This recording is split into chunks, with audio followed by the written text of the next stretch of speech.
repentance and prayer. Amen. Kwa hivyo mchana wa leo tumesema ya kwamba maandiko yetu ama timu yetu ni kusema repentance and prayer.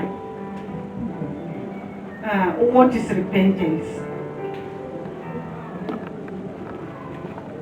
Kusema ya kwamba tuna repent, tunaomba msamaha mbele za Bwana, means that we are surrendering our lives, our whole being, both mind and body to God. Na kwamba ninakapotubu ninafanya nini? Ninakapotubu ninaachilia maisha yangu yote nisiacha hata kucha nisibaki. Yote naweka mbele za Bwana. Mimi mzima najiweka mbele za Bwana. Kuanzia kwa mawazo, kwa mwili wote, kwa mapenzi ya Bwana. Haleluya. Haleluya. Amen. Wacha tuinamishe vichwa vyetu chini na tuombe. Father Lord, I give you glory and thanks this morning because you're mighty God. We thank you, Ebenezer, as a church because you love us so much. How we pray, King of Lord, that as we start this theme of repentance and prayer, King of Lord, you're going to lead and guide us, Hosanna Lord. Send us your Holy Spirit to guide us. And Ebenezer, I pray for each and everybody that will hear this theme, of God. Jehovah Jireh, to surrender each and everything that he has unto the Lord, that you may start a new journey together with us. We worship you, we adore you because you're mighty, and it is in Jesus Christ we pray. Amen. Now, according to Peter's prayers in the Bible, Peter talks about repentance. Na wakati Paulo anakapoongea kuhusu kutubu, mara ya kwanza tunasikia Paulo akianza kunena ya kwamba na watu wote wanafaa wabatizwe katika jina la Yesu Kristo. Anakaposema watu wabatizwe katika jina la Yesu Kristo, anamaanisha kwamba wakati watakapokuwa wanabatizwa watakuwa wanasamehewa dhambi. Bwana asifiwe. Maana unakapobatizwa hauwezi batizwa na ungali katika dhambi. You repent your sins and then you are forgiven, you are baptized and you are filled with the Holy Spirit. Hallelujah. Kwa hivyo wakati tunapoenda mbele za Bwana kwa ajili ya utakaso, kuna mambo ambayo tunaandaa kwa ajili ya maisha yetu. Unaandaa mambo mema kwa maisha yako na kwa maisha ya mwili wa Yesu Kristo. Repentance huwa haiji tu kwa ajili ya kusemwa na kuombwa na kupapaswa vile na kuachiliwa. Repentance ni jambo ambalo linafaa liingie katika moyo wa Mkristo. Tunaona katika mwanzo wa maandiko, mwanzo wa Ukristo, tukiambiwa kwamba ni lazima tuwe watakatifu, tujitenge na dhambi. Unapookoka, kitu cha kwanza, kitu ambacho unaambiwa ni kwamba ujitenge mbali na dhambi. That you should repent and be holy and walk the life worthy Jesus Christ. Kwa hivyo hapo tunaanza kutenganishwa na dhambi. Na tunakapotenganishwa na dhambi, tunaona ya kwamba ndipo wakati ule ulifika, wakati wa Pentekoste. Maana wana wa Mungu walikuwa wamejitenga mbali na dhambi. Na kwa hivyo siku hii ya Pentekoste tunaona wakijazwa Roho Mtakatifu. Na hii ndio iliyokuwa siku ya kuzaliwa kwa kanisa takatifu. Na ndiposa tunaona maandiko katika New Testament, tunaona mambo makubwa ambayo Kristo anatenda. Because after the birth of the church now, we see the New Testament. And the New Testament talks about Jesus Christ and what Jesus is doing, what about our lives. He's talking everything that is good to us. Kwa hivyo tunaona kwamba kanisa linazaliwa, linasherehekea kuzaliwa kwake katika New Testament after the repentance. So repentance is the first precaution for one to be filled with the Holy Ghost. Hallelujah. Tunamuona Roho Mtakatifu katika Agano Jipya. Kwa nini Roho Mtakatifu anaongelea kwa Agano Jipya? Ni kwa sababu watu wa Mungu katika maandiko ya Old Testament waliishi katika kutenda mambo mengine ambayo mababu zao walitenda. Tunasikia kama mambo ya mababu walitenda, walifuata nyayo za mababu walitenda, wakatenda vile. Lakini katika Agano Jipya tunapewa mwelekeo mpya. Watu wa Mungu wanajitakasa, wanarepent, wanatoka katika Agano la Kale na wanaingia katika Agano Jipya wakiwa watakatifu. Na hapo ndio tunaona katika Acts wanajazwa na Roho Mtakatifu. Na ndiposa last Sunday tulisema kwamba kanisa lilijazwa Roho Mtakatifu wakati lilikuwa kwa nia moja. They repented and now they were in one accord. They were pleasing unto their Maker. Na hakuna kitu kimezuia Roho Mtakatifu ambao waliambiwa kwamba watajazwa msaidizi ambaye atawaelekeza. And so for us as a church to stay life worthy the calling of Jesus Christ, we are all of us called to repentance. Ya kwamba Mkristo ni lazima atubu. Maana yake tutakapotubu sisi tunaunganishwa na Yesu Kristo. Tunakuwa marafiki na tunatembea kwa pamoja. Maana hizi dhambi mara nyingine zitufanya Kristo tukaona ni kama tunatembea naye lakini ametuacha kidogo. Ndio anatuangalia, anatuchunga, lakini hatuko naye ana kwa ana. Kwa sababu dhambi tunago inatutenga mbali na uso wa Bwana. Na hatungependa sisi kama Kristo dhambi itutenge na uso wa Bwana. Tungependa tunene na Mungu ana kwa ana, yaani uombe maombi yako na majibu yako yanatokea. Ndio maisha tumetamani. Tutamani mambo mema yatokee. Tuombe dua zetu zisikizwe na Mungu. Usiwe na kizuizi ambacho ni dhambi. Kwa hivyo kila mmoja mimi ningemsihi ya kwamba asubuhi ya leo tutamani kutubu mbele za Bwana. Tutamani kutubu, tuwe wema, tuwe wasafi mbele za uso wa Bwana. Haleluya. Maandiko yetu tutasoma ile ambapo na Biblia ya Kiswahili itanisaidia kwa kusoma. Tufungue Hebrews 6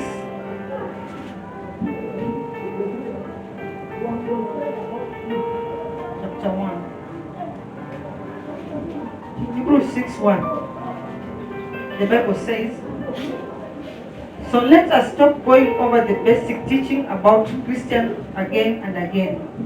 Let us go on instead and become mature in our understanding.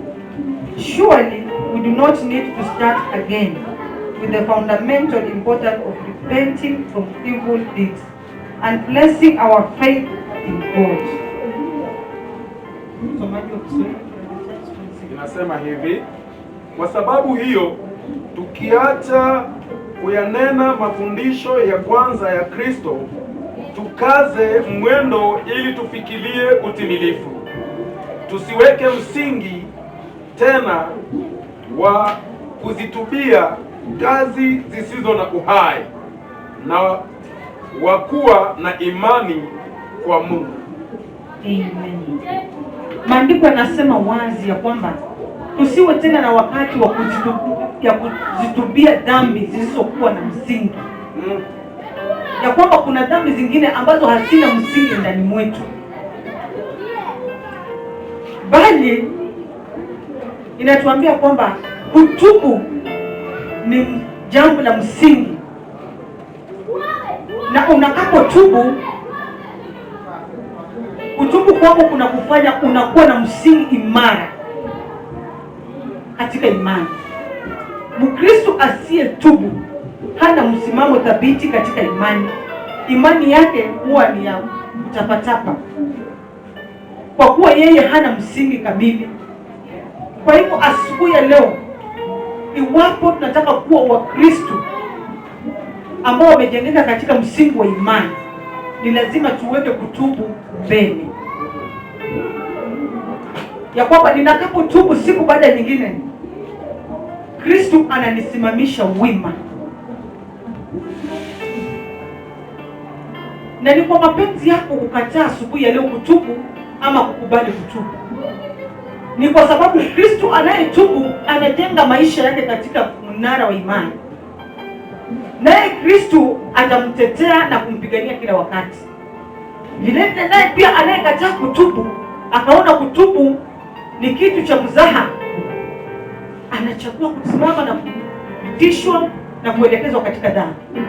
Maana tumeambiwa katika maandiko ya kwamba sio wakati wa kutubu katika dhambi zingine zisizokuwa na msimamo. Kuna dhambi zingine shwari ambazo mtu anakuangalia anasema na wewe ni Mkristo kweli? Kuna dhambi ni kama mtu anasema kuna dhambi zingine ndogo na kuna dhambi ndogo, lakini wengine wanasema kuna kadhambi kingine kadogo. Yaani mtu akiangalia na anakuangalia wewe, anashindwa kutambua ya kwamba aliwa Christian au ya Christian. Yaani dhambi ya kwamba pia mimi nimeenda nimesengenya. Unajua mimi najiangalia na nasema kwamba hata mimi nimekaa mahali na ninaongea kwa sababu ya ndugu fulani, ninaongea kwa sababu ya dada fulani. Sasa kusengenya, kuongea to backbite somebody, how does it benefit me and my Christianity? Hiyo ni kitu naonanga ni kitu cha upumbavu katika maisha yangu, na naonanga ni kitu ambacho I cannot associate with. And so tunaambiwa ya kwamba it's upon us today whether tutakubali ya kwamba tujenge misingi yetu katika imani kupitia kutubu, ama tuchague, it's upon everybody, ama uchague ya kwamba wewe uko sawa na ujue ya kwamba umefungua mwanya na mfereji wa majaribio, that sin can just come and build houses in you, na utatenda yote ambayo unaweza tenda. Kwa hivyo tunakapotubu, maandiko yanasema kwamba tunakapotubu tunasimamishwa katika msingi wa imani. Maandiko yanasema kwamba Yesu Kristo aliambia wanafunzi wake ya kwamba enendeni. He commissioned his disciples to go and preach the gospel. Akasema kwamba waende Samaria watangaze injili, waende Yerusalemu watangaze injili, na kisha dunia nzima wakitangaza injili. Walipotumwa waende watangaze injili, Kristo alikuwa anamaanisha kwamba dunia nzima, the whole nation, they should go to the whole nation preaching the true gospel, ili watu wa Mungu wakajua msingi wa imani. Have you ever asked yourself what was the true gospel that they were going to preach? Je, walikuwa wanaenda tu alafu wanasema ya kwamba Kristo ameponya, Kristo amefanya nini? Yeye aliwatuma waende na wakatangaze injili Yerusalemu wote juu, Samaria yote itambue, na kisha isambae dunia nzima. All the nations should know, starting from Jerusalem, that Jesus is there for them. And how will they know? Watajuaje? Watajua kupitia kwa misingi ya kutubu, kujitenga na dhambi, kuacha mambo yote waliokuwa wananena. Maana hata Paulo alipokuwa anaenda pale, aliwakuta wakiwa katika vikundi wakinena mambo ya Yesu Kristo kinyume na vile ilivyokuwa, na hiyo ndio ilimchoma Paulo. Hiyo ndio ilimchoma Petero, na akasimama na akaanza ni kama kuwasomea, but alikuwa anawaambia ukweli wa mambo ya Mungu, ya kwamba hapana, huyo Yesu Kristo mnayeongea juu yake mimi ninamtambua kwa kuwa nimetembea naye. Mnayosema ni uongo na inafaa mtubu. Na akawaambia ukweli vile walitembea na Yesu Kristo, akiwatolea ushuhuda, na ule ushuhuda wa Petero ndio uliwafanya wakaanza kuokoka, wakatubu. They sat down and they were, so we have sinned, we are talking what was not the truth. Na walipotambua vile, tunaambiwa ya kwamba they repented, then they accepted to follow Peter, to follow Christ. Praise be to God. Tusome katika Acts, Matendo 24:7.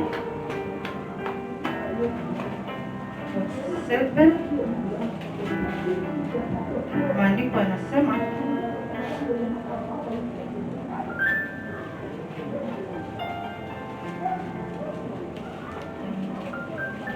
24:47, it says, all the while praising God and enjoying the goodwill of all the people. And each day the Lord added to their fellowship those who are being saved. Ya kwamba wote walipokubali mambo ya Petero, wakaanza kujitambua ya kwamba tulikuwa tunaongea kinyume, Kristo aliwatenda wema na wakaanza kuokoka moja kwa moja, na namba ikazidi ya waokovu. Sisi hapa Hemani mwa Maombi tunakuja mpaka siku ya leo tumekosa mgeni. Kwa sababu gani? Why our numbers not adding up? Because we are not doing the will of God somewhere. Ya kwamba Petero aliponena nao Yerusalemu na akawaambia kwamba yale wanaoongea juu ya Yesu Kristo sio yale, na wakakubali na wakageuka, wakatubu, wakaambia Petero, na kwa hivyo tufanye nini sasa? Petero akawaambia kwamba watubu. Walipotubu na akawaelekeza katika njia za Bwana, tunaona kwamba kupitia kwa wale wachache waliookoka na wakakubali, namba ziliendelea kuongezeka za watu waliokuwa wanaokoka siku baada ya nyingine, na dunia mzima ikamtambua Bwana. Na ndiposa hata sisi leo injili ilitufikia na tukaokoka na tunamjua Kristo. Kwa hivyo mimi na wewe tungali tuna jukumu la kutenda mbele za Bwana. Have you ever told somebody about the goodness of Jesus Christ? Na kumwambia kwamba awache zile njia mbaya ambazo anatenda na umpatie mwanga ambayo ni Yesu Kristo? Have you ever enlightened somebody kwa maovu ambayo anatenda ili Kristo akamtende wema na utukufu umrudie yeye na ufalme wa mbinguni uendelee kujengeka? It's upon us, me and you, ya kwamba tuna kibarua cha kutenda mbele za Bwana. Hallelujah. God says that the times of ignorance God has overlooked, but now he commands all men to repent. Praise be to God. Hallelujah. Amen. Ya kwamba wakati ule wa upumbavu ulishapita, na sasa Kristo anataka kila mtu akatubu. Hapa hakuna sasa compromise. Kristo anasema kwamba anataka kila mtu akatubu. Kaambiwa pia katika maandiko kwamba saa zingine Kristo alikuwa anajifanya ni kama haoni, lakini anaona. Na sasa anasema kwamba time of ignorance, wakati ule wa kuchukulia mzaha maneno umekwisha. Wakati wa kuchukulia mambo mengine kuwa ni mzaha katika nyumba ya Bwana, ya kwamba mtu ataenda na atasema na atarudi, umekwisha. Wakati wa kuona kwamba mimi nitakacho nyumbani mwa Bwana na nikuwe ni kama mtakatifu, lakini kuna mambo ambayo nimekificha ndani, umekwisha mpendwa. That the time of the ignorance God has overlooked, and now it's time for us to repent. Praise be to God. Mpendwa, ni wakati wa kujichunguza ndani ya nafsi yako, ya kwamba kuna nini ndani yangu ambayo ni kama ni mimi mwenyewe pia najionaga ni kama sijaonwa, lakini Kristo ananiona na anasema ya kwamba now that time is not there. It's time for us to repent. Praise be to God. Hallelujah. That we should repent before our God, so that our ways should be through with the Lord. Maandiko ananiambia katika Luka 17:30. Luka 17:30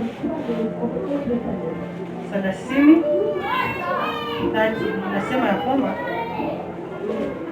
as they sat down to eat, he took the bread and blessed it.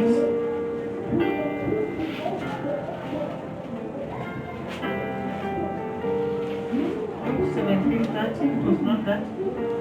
It says, yes, it will be business as usual, right up to the day when the Son of Man is revealed.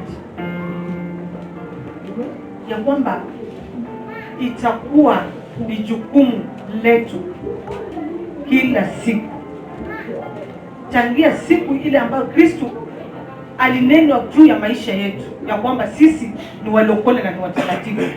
Ndio hiyo siku tulikuwa tunapewa misingi hii ya kwamba kila siku tuishi katika kudumu kwa maombi, ya kwamba itajulikana ya kwamba yeye Yesu Kristo yupo na mambo mengine yote ya giza hayatakuwa katikati mwetu. Tunaona mambo haya katika mfano wa mke wa Lutu. Soma katika hiyo Luka. Itakwambia kwamba wakati Lot walitenda dhambi na wakaenenda mbele za Bwana, alipofika mbele za uso wa Bwana, Lot aliulizwa dhambi ambayo ameitenda. Na kwa sababu alikuwa ameshare na mke wake, na mke wake pia wakasema ni siri, wakanyamaza, Lot alipopata ghadhabu yake pale na akaanguka kafa, mke wake anakapokuja, naambiwa kwamba pia anakapoulizwa kwamba ni nini ambacho wamediscuss, akaona ni kama ilikuwa siri, yeye pia aliishia pale pale. Bwana asifiwe. Kwa hivyo hakuna siri zingine ambazo tunasema ni siri ndani mwetu. Kristo anazitambua. Maana tunakapotembea na kuja altar katika madhabahu yake, anaziona wazi. Na hizo zinatufanya sisi tunakapotoka katika madhabahu yake tunaenda na laana. Kwa nini tuende na laana? Kwa sababu ya dhambi zilizo ndani mwetu. Wapendwa, tutubu na tutoke katika dhambi. Bwana asifiwe. Maana hizo dhambi, tunamuona mke wa Lutu na Lutu wakifa. Mimi sitamani kufa wakati wa sasa, natamani niishi maisha marefu. Na kwa hivyo sitamani dhambi initenge na kuona uso wa Bwana. Haleluya. Chukia dhambi, kwa kuwa dhambi ni mbaya. Dhambi inatufanya kwa Kristo tunakufa. Dhambi inatutimiza katika maisha yetu. Tunaona kwamba repentance ni njia moja ya kurepair, is a repairing moment. Is repairing our relationship between God and us. Tunakapotubu, tunatengeneza njia zetu, yani tunatengeneza uhusiano wetu, urafiki wetu na Mungu. Nani angependa kutengeneza urafiki wake na Mungu? Mungu ni mzuri. Tumesikia matendo mazuri ya Yesu Kristo. Tumesikia maneno mazuri hata saa hizi ushuhuda, katika ushuhuda ukinenwa kwamba Kristo ametenda mema. Kwa hivyo tungetamani kila wakati tutendewe mema na Yesu kwa sababu ya uhusiano mwema na Kristo. But if we don't repent, our relationship is poor with our God. So in as much as we live a Christian life, in our human being, tunaambiwa kwamba ni lazima tu watu wa kutubu, ndiposa tunatengeneza uhusiano wetu na Mungu. Unakapotubu, uhusiano wako na Mungu unakuwa sawa. Kristo anaondoa yale maua, yale magugu ambayo yangemea katika kwako, anaiangusha polepole na anakuchonga, na unakuwa mwema na unakuwa na urafiki wa dhati pamoja na yeye. Naye anasema kwamba hata ikuacha, kisha kuwa rafiki yako, ameapa ya kwamba atakutenda wema kila wakati. Utaona mambo ya Mungu yakikuzunguka kila wakati.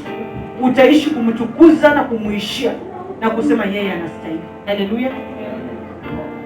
Inas asubuhi ya leo, ninajua kwamba kila mmoja jinsi tumeanza ya kwamba topic yetu ni repenting and praying. Repentance and prayer. Ninajua unatambua ndani mwako kuna nini. Na kama hautambui ndani mwako, ama wewe una ulemavu gani, Kristo ama Roho Mtakatifu atakusaidia. Nataka tuende mbele za Bwana. I'm calling the church for repentance. If you don't have sin, pray for me. Hallelujah. Na niombea kwamba Kristo alisamehe. Bwana asifiwe. Kwa sababu mimi najua kuna wengine ambao bado hawajatenda dhambi, watakatifu. Lakini kwa sababu mimi najua nimtenda dhambi mbele za Bwana, ninatamani nitubu na niombe Kristo kanitende wema. Tusimame kwa miguu zetu. Tumesema tuna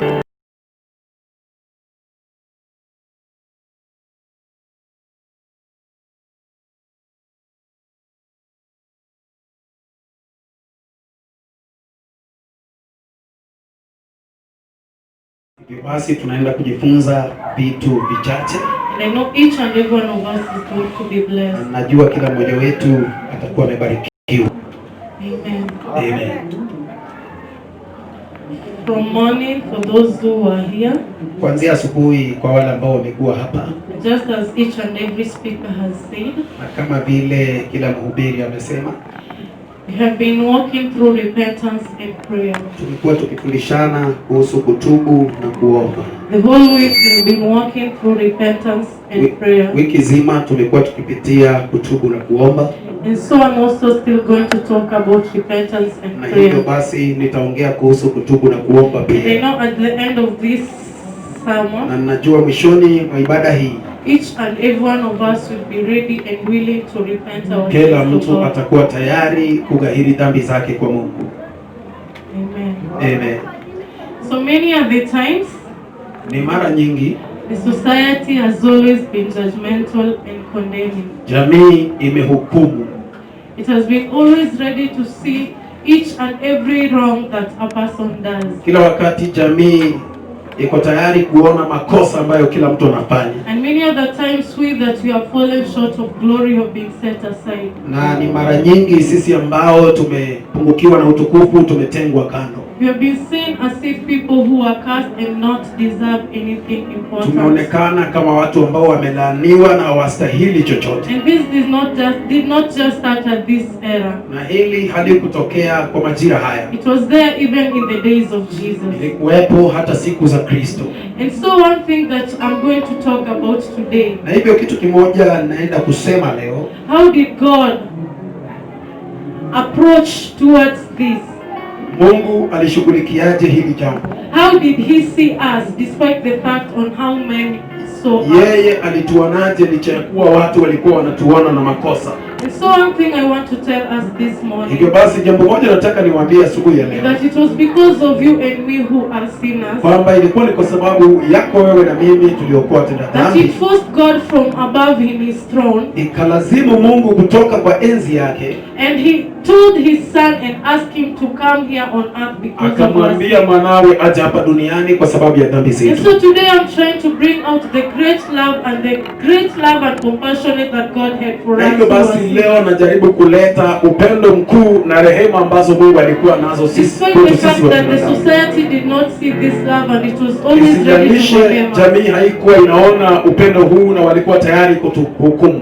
Imagine if Adam and Eve would have not sinned. Hebu fikiri kama Adamu na Hawa hawangelitenda dhambi. I don't think if Jesus would have come from above to come here on earth and die for our Sioni sins. kama Yesu angelikuja hapa duniani kutufidia kwa ajili ya dhambi zetu. I don't think if he could have sacrificed himself to come and die on the cross. Sioni because of kama our sins. angelijitolea aje kufa msalabani kwa ajili ya dhambi. But God's love full of compassion to us who are short of his grace. Lakini upendo wa Mungu na rehema ambazo zinatutosha sisi ambao tulikuwa tumepungukiwa na neema, It caused Jesus to come from above and leave everything just for our sins. ilimgharimu Yesu awache kila kitu aje kwa ajili ya dhambi zetu. And that was the mission that Jesus had to us. Na hiyo ndio ilikuwa huduma ambayo Kristo alikuwa nayo kwetu. And so today I want to encourage each and every one of Na us hivyo basi leo ninataka kuwahimizeni, that despite the fact the community had condemned us because of the things we have done, isijalishe jamii imetutenga kwa sababu ya mambo ambayo tumefanya. it doesn't matter the community has said you have done this and done that. Haijalishi jamii inasema umefanya hili na lile. But one thing you should always put behind your mind is Lakini this, jambo moja inafaa uweke akilini pako ni hili, that this great love that God had for us that made him to send his son because kwamba of huu us. upendo ambao Mungu alikuwa nao akamtuma mwanawe kwa ajili ya dhambi zetu. And so this is the mission that Jesus had here on earth before he Na died. hii ndio huduma Kristo alikuwa nayo hapa duniani kabla hajafa. Praise God. Amen. In short, what I'm trying to say is that God loved sinners and that's why he sent his son. Hivyo basi najaribu kusema kwa ufupi, Mungu alipenda watenda dhambi, ndio maana akamtuma mwanawe. And also today I want to clear our minds off. Na hivyo pia nataka pia nilete wazi akilini pako. At times also we have thought together with the society. Wakati mwingine tumekaa chini pamoja na jamii, And you have been so ready to condemn those who have fallen short of glory. na umekuwa tayari sana ama mwepesi kukemea wale ambao umepungukiwa na utukufu. But today I want to give you a new image on how to approach approach towards this. Lakini nataka nikupe mfano mpya wa kukabiliana na jambo hilo leo. And I know each and every one of us is going to be Na blessed. najua kila mmoja wetu atabarikiwa. Our reading is going to come from the book of Luke chapter 7. Somo letu liko katika kitabu cha Luka sura ya 7. As from 36 going downwards. Kutoka 36 kuteremka chini. I will read them. My will read to you to Kiswahili. Atasoma kisha mimi nitasoma. And it says like this. Inasema hivi. One of the Pharisees asked him to eat with him. And he went into the Pharisee's house and reclined at table. And behold, a woman of the city who was a sinner, when she learned that he was reclining at the table in the Pharisee's house, brought an alabaster flask of ointment, and standing behind him at his feet, weeping, she began to wet his feet with her tears, and wiped with the hairs of her head, and kissed his feet, and anointed them with the ointment. Now when the Pharisees who had invited him saw this, he said to himself, if this man were a prophet, he would have known what sort of woman this is who is touching him, for she is a sinner. And Jesus answering said to him, Simon, I have something to say to you. And he answered, say it, teacher. A certain moneylender had two debtors. One owed 500 denarii and another 150. When they could not pay, he cancelled the debts of both. Now which of them will love him more? And Simon answered, the one, I suppose, for him cancelled for the larger debt. And he said to him, you have judged rightly. Then turning towards the woman, he said to Simon, do you see this woman? I entered your house. You gave me no water, gave me no kiss. But from the time I came in, she has not ceased to kiss my feet. You did not anoint my head with oil, but she has anointed my feet with ointment. Therefore I tell you, her sins, which are many, are forgiven. For she loved much, but he who is forgiven little, loves little. And he said to her, your sins are forgiven. Then those who were at the table with him began to say among themselves, who is this who even forgives sins? And he said to the woman, your faith has saved you. Go in peace. Nasoma. Mtu mmoja katika Mafarisayo alimwalika ale chakula kwake. Akaingia katika nyumba yake yule Farisayo, akaketi chakula. Na tazama, mwanamke mmoja wa mji ule aliyekuwa mwenye dhambi alipopata habari ya kuwa ameketi chakulani katika nyumba ya yule Farisayo, alileta chupa ya marimari yenye marhamu, akasimama nyuma karibu na miguu yake akilia, akaanza kumdondoshea miguu machozi yake na kuipanguza kwa nywele za kichwa chake, akiibusubusu miguu yake na kuipaka yale marhamu. Basi yule Farisayo aliyemwalika alipoona vile, alisema moyoni mwake, mtu huyu kama angekuwa nabii, angetambua mwanamke huyu amgusaye ni nani, naye ni wa namna gani, ya kwamba ni mwenye dhambi. Yesu akajibu akamwambia Simoni, nina neno nitakalo kukwambia. Akasema, mwalimu, nena. Akasema, mtu mmoja mkopeshaji alikuwa na wadeni wawili, mmoja akamuia dinari 500 na wa pili 50. Nao walipokuwa hawana cha kumlipa, aliwasamehe wote wawili. Katika hao wawili ni yupi aliyempenda zaidi? Simoni akajibu akasema, nadhani ni yule ambaye alimsamehe nyingi. Akamwambia, umeamua haki. Akamgeukia yule mwanamke akamwambia Simoni, wamwona mwanamke huyu? Niliingia nyumbani kwako, hukunipa maji kwa miguu yangu, bali huyu amenidondoshea machozi miguu yangu na kuipanguza kwa nywele za kichwa chake. Wewe hukunibusu, lakini huyu tangu nilipoingia hakuacha kunibusu sana miguu yangu. Hukunipaka kichwa changu mafuta, bali huyu amenipaka miguu yangu marhamu. Kwa ajili ya hayo nakuambia, amesamehewa dhambi zake ambazo ni nyingi, kwa kuwa amependa sana.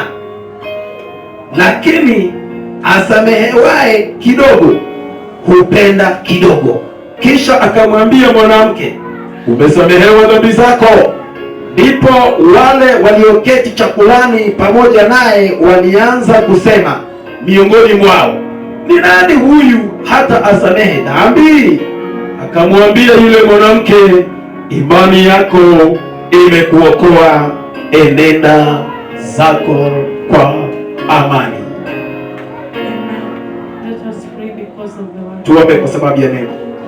Everlasting God, you are worthy. We thank you this time. Baba wa milele, unastahili na unatosha wakati huu. God, Jehovah Nisi, we call upon your Holy Spirit to give us knowledge and wisdom. Jehovah Nisi, tuomba Roho Mtakatifu atupatie hekima na maarifa. Let your Holy Spirit come and reign and lead us, Jehovah Nisi, into this repentance. Roho Mtakatifu akaje na kutuelekeza katika toba hii. And all the glory and honor shall go back. Na heshima zote na utukufu zitakurejelea. In Jesus' name we pray. Kwa jina la Yesu tuomba na kuamini.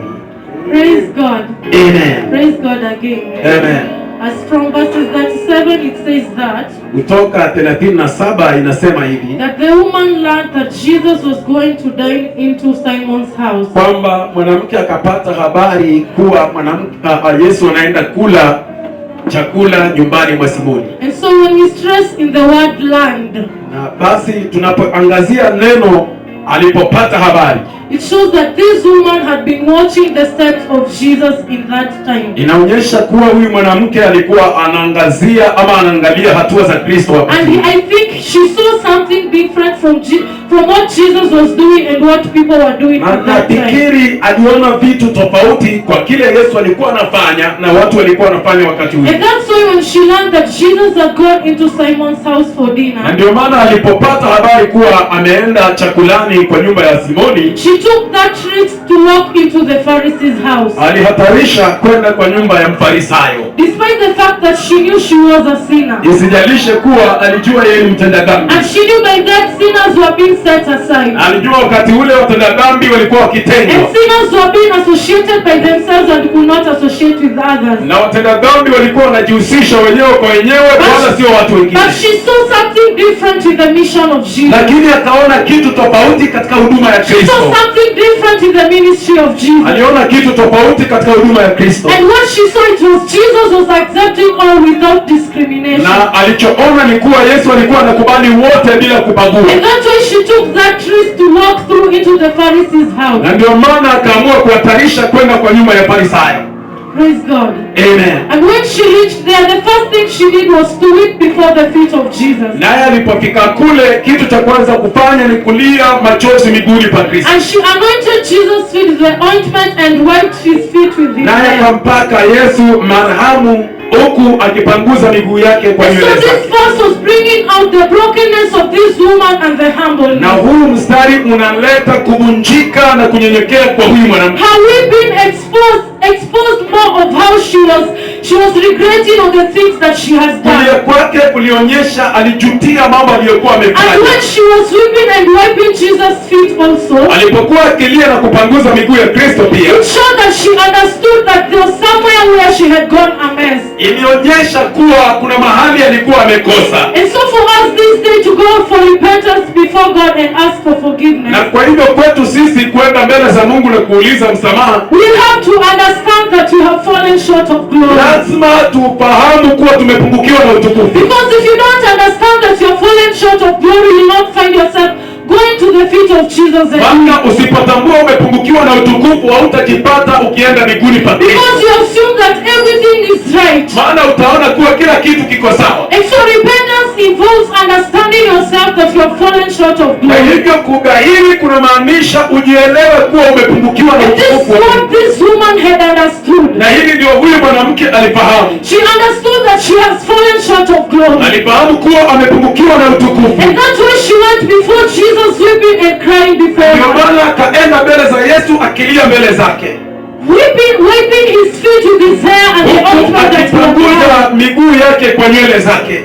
Praise God. Amen. Praise God again. Amen. And so anytime you want to go for repentance, Hivyo basi kila wakati unapotaka kwenda kutubu, you have to understand that you have fallen short of glory. lazima ufahamu umepungukiwa na You utukufu. have to understand that this is where I have gone wrong. Lazima ufahamu mahali umekosa. Because without understanding, you will not go before God for repentance. Manake bila kufahamu hautaenda mbele za Mungu And kutubu. so you have to understand in your mind that you have fallen short of Hivyo basi glory. inafaa ufahamu akilini pako kuwa umepungukiwa na utukufu wa Mungu. Praise God. Amen. Praise God again. Amen. This is what the first thing that this woman had. Hiki ni kitu cha kwanza mwanamke huyu alikuwa nacho. And so after you have realized and you have understood that you have fallen short of Na glory, hivyo basi baada ya kugundua kuwa umepungukiwa na utukufu wa what Mungu, do you do next? inafaa ufanye nini You baadaye? humble yourself and go before the Lord. Inafaa ujinyenyekeshe na uende mbele za Mungu. And this is what this woman did. Na hivi ndivyo huyu mwanamke alifanya. And so you know some of us are so funny. Na unajua wengine wetu ni waajabu hapa. We understand that you are fallen short of glory. Nafahamu umepungukiwa na utukufu, But when you go before God, we still have pride and you are bargaining before our sin. lakini ukienda mbele za Mungu bado una kiburi na unapiga ramli. We are trying to justify our sins and sugarcoat them. Na unajaribu hata kufanya dhambi zako ziwe sawa. And so anytime you go before the Lord, Na kila wakati unapoenda mbele za Mungu, go before the Lord with the heart of this woman. enda mbele za Mungu na moyo wa huyu mwanamke. You have to take that risk. Inafaa uchukue ile hatari. It doesn't matter your neighbors, your family, your church, or what people will Isijalishe say. majirani na watu wa kanisa watasema nini. Because you have to make that you have made up your mind. Maana inafaa uamue kutoka akilini pako. Because for this woman, she knew the consequences that she was going to face. Maanake huyu mwanamke alijua hatari ambazo atakutana nazo. Also going into the Pharisee's house. Zaidi sana kwenda kwa nyumba ya Farisayo. And so she said, I'll go despite the fact what happened. Akasema nitaenda isijalishe If nini. they decide to chase me away, good and well. Wakiamua kunifukuza ni sawa. And if they allow me to be there also, it's good and well. Wakiruhusu nikae nao sawa pia. And so you have to take that step personally as an individual. Inafaa uchukue hiyo hatua kama mtu binafsi. As you go before God for repentance. Unapoenda mbele za Mungu kutubu. Praise God. Amen. Praise God again. Amen. And so, when the Pharisees saw what Jesus was doing, was what this woman was doing to Jesus. Wakati Farisayo aliona kile huyu mwanamke alikuwa akifanya kwa Yesu, He came up with our minds that each and everyone has.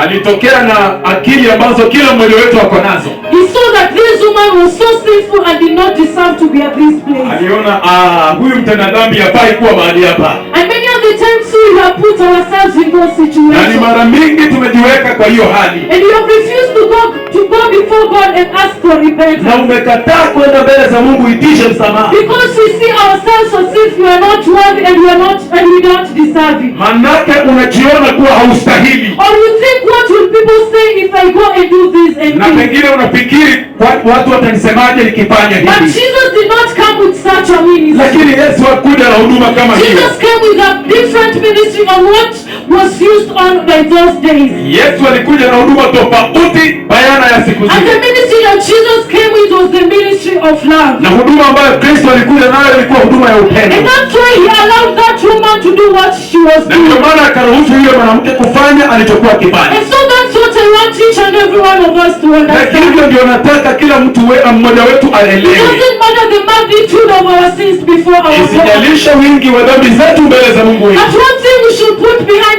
our minds is that the great love that God had for us. Lakini kimoja ambacho nafaa tuweke akilini petu ni upendo ambao Mungu ako nao kwetu. And go before God and repent. Na kwenda mbele za Mungu kwa kugahiri. Because anytime you see how God has loved you all through this life, Maana kila wakati unapoona Mungu amekupenda the hivyo great maishani. things he has done to you despite away the fact that you have fallen short of glory. Mambo makubwa ambayo yamekufanyia isijalishe kuwa umepungukiwa na This utukufu. love itself will push you to go before God and repent. Upendo huu utakusukuma kwenda mbele za Mungu And utubu. this was the great love that was pushing this sinful woman to go before Na huu God. ulikuwa upendo uliokuwa unamsukuma huyu mwanamke Because kwenda he mbele saw za the Mungu. great compassion and love that Jesus had by that time. Maana aliona upendo mkuu na rehema ambazo Kristo alikuwa nazo And wakati so ule. what I want each and every one of us to Na understand hivyo is basi ninachotaka kila mmoja wetu aelewe siku ya leo that for repentance to take control or to take over, ni kwamba ili kutubu kukapate kutawala, you have to analyze inafaa ukague the great love that God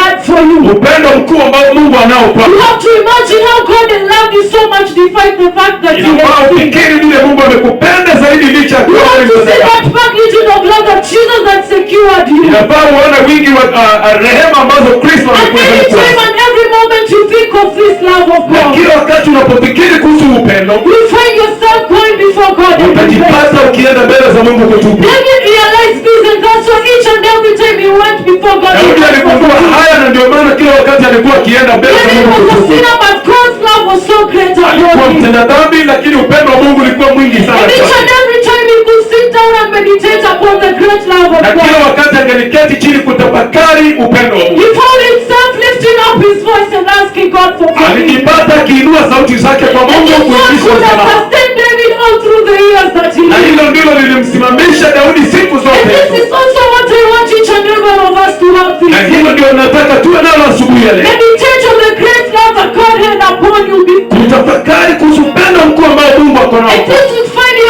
and this will push you each and every day. You find yourself repenting and asking God for Na forgiveness. upendo huu utakusukuma, utajipata unaitisha Mungu msamaha. Praise God. Amen. Praise God again. Amen. And Jesus, the Bible said, and Jesus knew what Simon was thinking about. Na Biblia inasema Yesu akajua kile Simoni alikuwa anafikiria. And so he came up with a parable of the two debtors.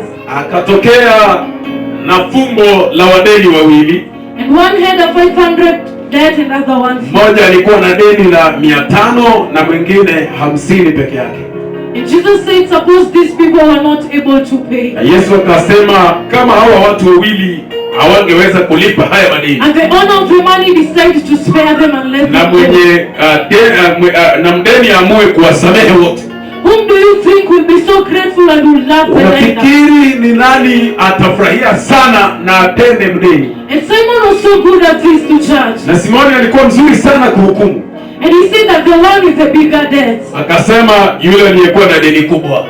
And this also applies to us. Na hii pia ni sawia nasi.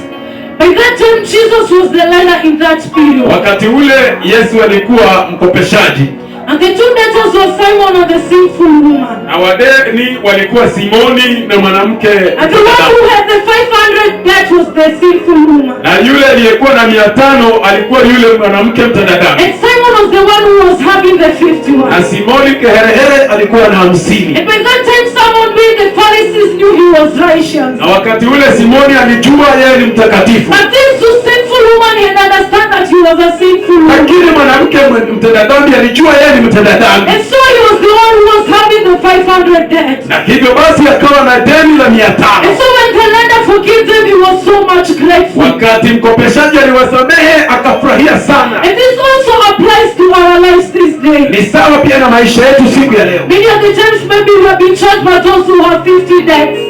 Ni mara mingi tumehukumiwa na wale ambao wana And maybe for us madeni we are having ya these 500 debts. lakini pengine sisi tuna madeni ya 500. But by that time the woman needed Jesus more than Simon.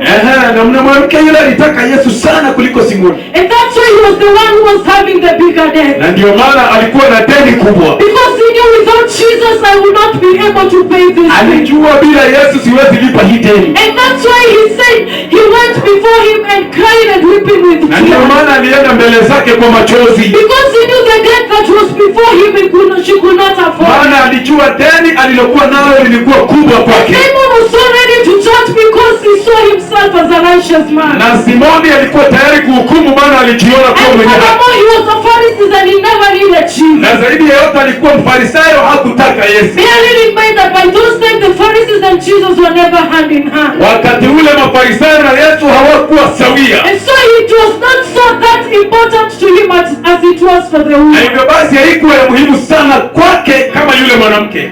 Praise God. Amen. Praise God again. Amen. At times we find ourselves that we are the one we are having debts of 500. Wakati mwingine tunajipata tuna madeni ya 500. And many other times maybe we are being brought down or criticized by those who have 50 debts. Na ni mara nyingi wale wana madeni ya 50 wanakudidimiza kabisa. But this should not make you to give up or lose hope. Lakini hili lisikufanye ukate tamaa. Because you have to continue and pursue just as the woman. Kwa sababu inafaa upatilie kama yule mwanamke. Because the woman wept bitterly and cried bitterly without giving up. Mwanamke yule alilia kwa uchungu bila kukata tamaa. Because she knew she was the one who needed Jesus the most. Alijua yeye ndiye aliyehitaji Yesu And zaidi. this one applies to you the same this day. Hili ni sawa na wewe siku ya leo. You need Jesus more this day than ever. Unahitaji Yesu siku ya leo zaidi ya yote. Mercies and repentance upon you this day. Unahitaji rehema zake zaidi siku ya leo. And so don't allow these obstacles to come before you and make you not to come before God and repent. Na hivyo inafaa ukuje tu mbele za Mungu na utubu. As far as you have understood that Jesus is the one you need more than Mradi tu umefahamu Yesu ndio and unahitaji. His mercies and grace are the ones that you need more than anything else. Rehema zake na neema ndio unahitaji And zaidi. so you have to pursue and continue crying and weeping upon Hivyo basi Him. unafaa ufuatilie na kuendelea kulia kabisa. Praise God. Amen. Praise God again. Amen. And when Jesus said like that, He challenged Simon. Na wakati Yesu alisema hivyo, ilikuwa changamoto kwa Simoni. Because He told Simon, when I came here, you did not do anything for me. Manake alimwambia Simoni, nilipokuja hapa hukufanya chochote. You did not anoint my feet or my head with oil. Hukupaka miguu yangu na kichwa marhamu. Even a greeting kiss you did not give unto me. Hata busu wewe Farisayo hukunipa. But this woman has been doing this since I came here and she has Lakini not mwanamke stopped. huyu amekuwa akifanya hivi tangia nilipoingia hapa. And at times maybe God does not need anything from us. Na pengine Mungu hahitaji chochote kutoka kwetu. The only thing He needs is our heart which is ready to repent before Him. Anachohitaji tu ni moyo ambao uko tayari kutubu mbele zake. A heart that is broken and ready to cry before Him. Moyo ambao umevunjika na uko tayari kulia mbele zake. It doesn't matter the sacrifice, the offerings and the tithes that you give. Haijalishi sadaka na fungu unazotoa. Because at this time it's only your heart, your mind, and that's what Jesus needs. Maana wakati huu ni akili zako na moyo Yesu anahitaji. Also a heart that is ready and willing to Zaidi ya repent. yote moyo ulio tayari kudhahiri. And this is what I encourage each and every one of us. Na hivi ndio nahimiza kila mmoja wetu leo. Don't allow your actions or what you do prevent you from repenting from God. Usiruhusu matendo yako ya kuzuie kutubu mbele za Mungu. Let your heart be ready and willing to humble before Moyo wako God. ukawe tayari unaitika na kunyenyekea mbele za Because Mungu. when your heart and mind are ready to go before God, Moyo wako na akili zikiwa tayari kwenda mbele za Mungu. Jesus' arms are so wide open to receive you and forgive you. Yesu ako tayari kukupokea. Just as the prodigal son in the book of Luke. Kama vile yule mwana mpotevu kwa kitabu cha Luka. Each and every day the father will stand at the road and wait upon him. Babake angelisimama kando ya barabara kumsubiri. And this is what Jesus is doing each and every day to Na us. hivi ndio Yesu anafanya kila siku kwetu maisha. He's eagerly waiting for each and every one of us to Yesu go before Him. anangojea kila mmoja wetu aende mbele zake. Everyone who has prepared his heart so that they can ask for forgiveness. Kila mtu ambaye anaitisha msamaha. And so this is what Jesus is waiting to Na hivyo us. basi Yesu anangojea hili kwetu. A heart that is ready to repent. Moyo ambao uko tayari kutubu na kuitisha msamaha. Each and every day he is waiting upon you to Yesu anakungoja kila siku wewe. and his arms of words made out ready to receive you, ma'am. Nako tayari amenyoosha mikono yake kukupokea. And so I ask each and every one of us this Na moment. kwa hivyo nakusihi kila mmoja wetu Let's prepare our hearts ready to repent before God. tuandae mioyo yetu tayari kutubu mbele za Mungu. Let's prepare our hearts ready to repent before God. Wacha tutayarishe mioyo yetu tayari kutubu Because mbele za Mungu. we need Jesus more than anything. in Maana this life. tunahitaji Yesu zaidi kuliko chochote We need maishani. Jesus more than anything in this life. Tunahitaji Yesu kuliko chochote So maishani. let us prepare our hearts and ready to Na kwa repent. hivyo andaa moyo wako tayari kutubu. Let's all be like that sinful woman in those days. Tukawe kama yule mwanamke mtenda dhambi siku zile. Who realized when she's gone wrong and she was ready to repent. Alikuwa tayari kutubu. Many of the times you have assumed as if you have not sinned. Ni mara ngapi umejifanya ni kama haujatenda dhambi? Many of the times you have assumed things are normal. Ni mara ngapi umejifanya kuwa mambo ni kawaida? And maybe this woman is assuming for all those things. Mwanamke huyu alikuwa chukulia kawaida hizo siku But zote. the day came when she realized that this Lakini siku ilifika alipogundua imefika. When the day came when she realized that things were not normal. Siku ilifika akagundua mambo si sawa. And she decided that today I need a change. Na akasema leo nahitaji kubadilisha. And she said today I want a new day. Akasema leo nataka siku mpya. Many people have known me as a sinful woman in Watu wengi wananiona kama mwanamke mtenda dhambi. But today I'm going to take stance and change things Lakini around. leo nachukua hatua na kubadilisha And mambo. so this day has also come for us this day. Pia hiyo siku imetukulia leo, siku ya And leo. God is speaking unto us this moment. Mungu anasema nasi wakati huu. And it's actually each and every one of us to prepare our Mungu hearts. anataka kila mmoja wetu andae moyo And wake. it's asking us to be ready so that you may go and repent. Mungu anataka tuwe tayari ili He wants us tukue. to go with humble hearts ready to cry before Him. Anataka tuende kwake kwa unyenyekevu And na kwa what we want machozi. to remember is that His love is so great for us. Anasema upendo wake ni mwingi kwetu. And so as you sit there, my brother, my Kwa hivyo sister, unapoketi hapo ndugu yangu na dada, try to imagine the great love that God has hebu for you. fikiri upendo mwingi ambao Mungu anao Imagine kwako. how many times He has made you to walk through waves. How many times He has passed you through Ni fire. mara ngapi amekupitisha mawimbi na Not moto? because that you are worthy of what He has done Sio for eti you, kwamba wewe unastahili akufanyie hivi, but it was because of His great love for lakini you. kwa sababu ya upendo wake mwingi kwako. So I'm calling each and every one of us Na kwa hivyo ninahitaji kila mmoja wetu leo that let us prepare our hearts and repent before God. tuandae mioyo zetu na tutubu mbele za Mungu Great love that He had upon kwa us. upendo mkuu alionao kwetu, Great love that He had shown upon kwa each upendo and mwingi every ambao one of us. ametuonyesha kila mmoja wetu. Aha. Aha. Jesus. Aha.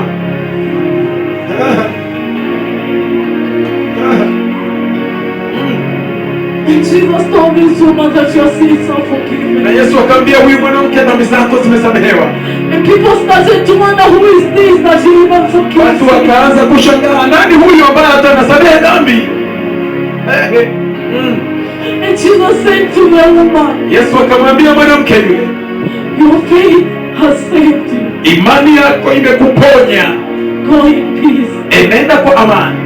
Praise God. Amen. Enda tu mbele za Mungu. Enda tu mbele za Mungu. Don't cut that connection. Enda tu kwa jina la Yesu. Jesus said to the woman that your faith has saved you. Yesu akamwambia mwanamke yule, imani yako imekuweka huru.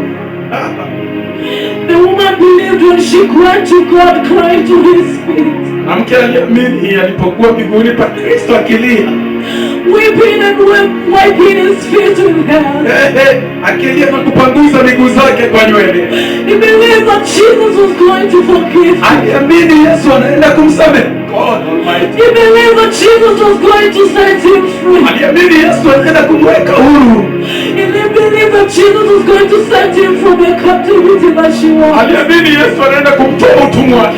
And so I'm calling to us this day as we come to repent. Na kwa hivyo kwetu sisi tunapoenda kutubu, I'm calling to you that as we are going to repent, ninawaiteni tunapoenda kutubu, that as we repent, tunapotubu, let's believe that forgiveness of sins come by faith. amini pia msamaha wa dhambi huja kwa imani. Forgiveness is received by faith Msamaha upokelewa kwa imani, and followed by love and gratitude towards the forgiver. unafuatiliwa na upendo kwa anayesamehewa. Many other times you go before God repenting but you don't have faith. Ni mara ngapi unaenda mbele za Mungu kutubu lakini huna imani wewe? You're not even sure if God is going to listen. Huna hata hakika kama Mungu atakusikiliza. You're not even sure if God is going to forgive you. Hauna hakika kama Mungu atakusamehe. In this moment I'm calling unto us, Na Lord. wakati huu ninawaiteni sote. And as you go for repentance this day and this moment, Napoenda kutubu siku ya leo na asubuhi leo. let's go faith because forgiveness is received by faith. Twende kwa imani, maana msamaha ni kwa imani.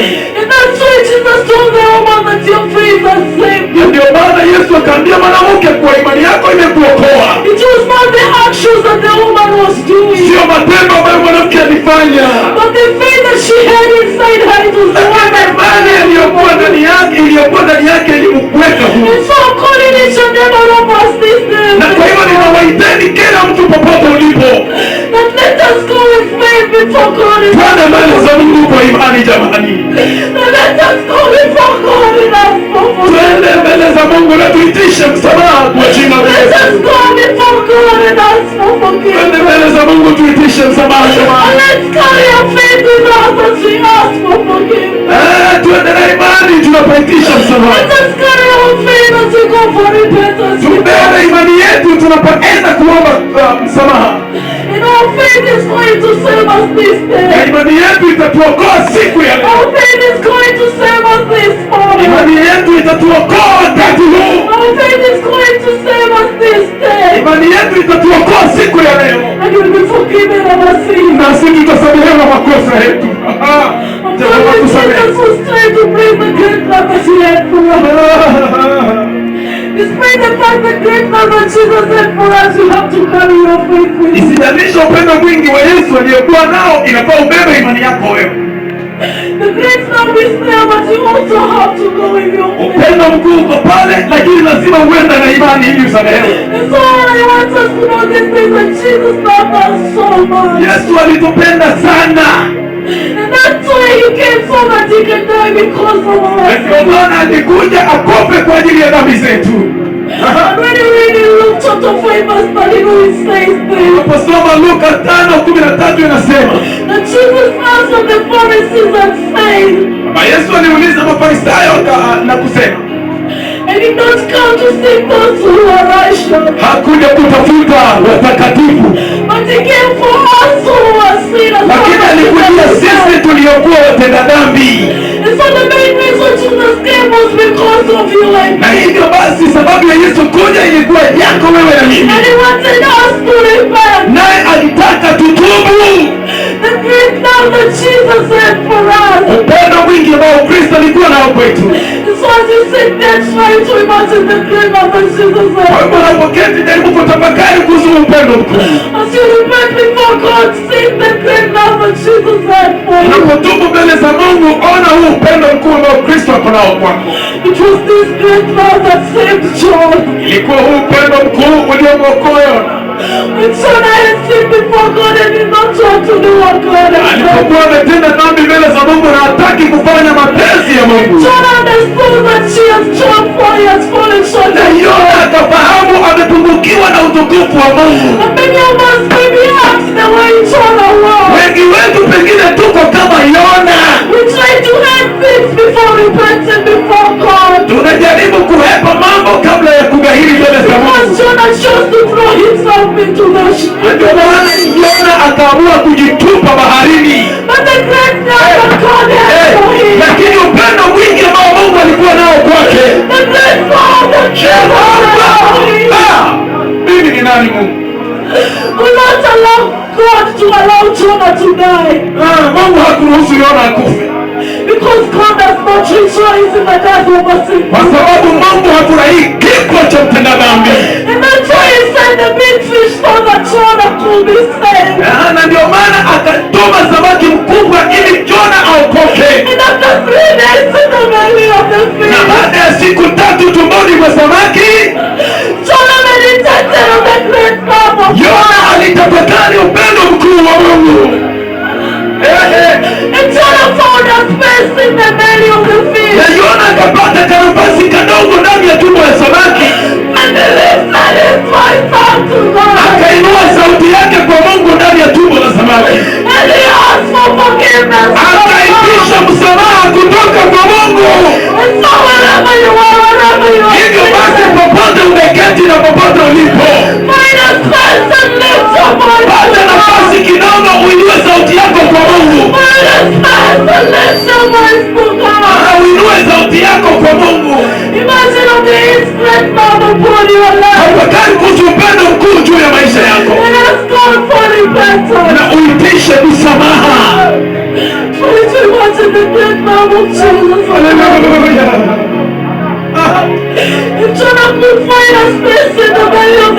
Kama Yona alipata kanafasi kadogo ndani ya tumbo la samaki.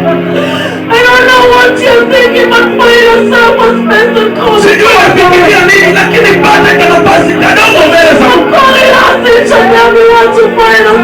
Ninaita kila mmoja wetu apate nafasi mbele za Mungu. Na ukainue sauti yako kwa Mungu. Kwa sababu upendo wake ni mwingi kwetu. Basi anatuita tunyenyekevu. Kila mmoja wetu pata tu nafasi uende mbele za Mungu jamani. Pata nafasi hata kama uko ndani ya tumbo la samaki. Pata nafasi. Pata tu nafasi kwa jina la Yesu Kristo. Jesus. Lord, I hear you speak to me. Mungu nakusikia ukisema nami. Your revelation and knowledge is above the years I've lived in this earth. Ufunuo wako umezidi miaka ambazo nimeishi hapa duniani. You've never taught me of sin as such. Haujawahi nifundisha dhambi kwa aina hii. Jesus. The knowledge I receive is above the ages I've lived. Fahamu ninayopokea ni zaidi ya miaka nimeishi. And Lord, you have spoken through your servant. Na Mungu umesema kupitia mtumishi wako. And never bargain over sin.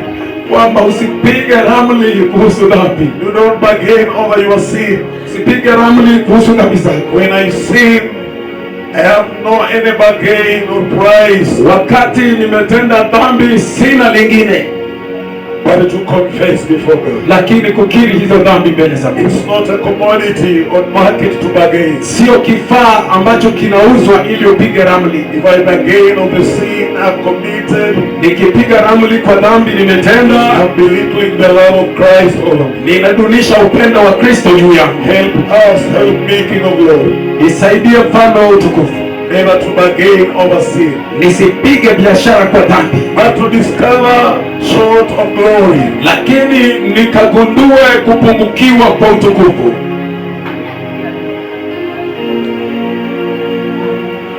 We've taken the word sin so slightly. We've taken it just a slight vocabulary that it can be used. Tumelichukulia kawaida tu. But God, sin is bitter. Lakini Mungu, dhambi ni zina uchungu. Sin causes pain. Dhambi husababisha uchungu. Sin causes sleepless nights. Dhambi husababisha kutolala. Sin breaks the strong men. Dhambi huangamiza watu wenye nguvu and strong women of God. Na wabinti wenye nguvu mbele za Mungu. We pity sin in this hour. Tunahurumia dhambi kwa majira haya.